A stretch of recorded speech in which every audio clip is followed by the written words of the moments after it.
আমি আসলে আমি ওনাকে এত টিভিতে দেখেছি, মনে হচ্ছে মানে উনি রিয়েল লাইফে অনেক বেশি সুন্দরী, অনেক অনেক বেশি সুন্দরী। এবং মানে আমার আসলে বিশ্বাস হচ্ছিল না যে আমি একই মঞ্চে ওনার পাশে দাঁড়িয়ে ওনার জন্য হোস্টিং করছি, ওনার ব্র্যান্ডের কথা বারবার বলছি। এটা আমার জন্য কিন্তু অনেক বড় একটা পাওয়া যে পরিমণি আপুর ব্র্যান্ড বডি, ওটাও যদিও ওনার জন্য ওটা বেবি, এবং আমার জন্য একটা এরকমই যে আসলে আমি প্রতিটা কাজকে খুব সুন্দর করে নারিশ করি যাতে কাজটা ভালো হয়। যেমন আপনারাই বলছেন আপনার হোস্টিং অনেক ভালো লেগেছে।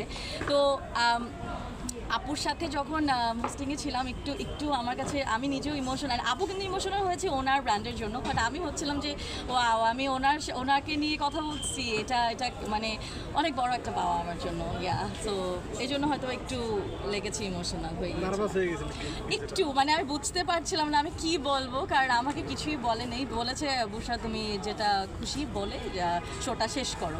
তো আমি আসলে পুরো শোটা নিজের মতন করে সাজিয়ে আজকে আপনাদের সামনে প্রেজেন্ট করেছি, অ্যান্ড আই হোপ আপনাদের অনেক ভালো লেগেছে। আপু একটু যদি বলতেন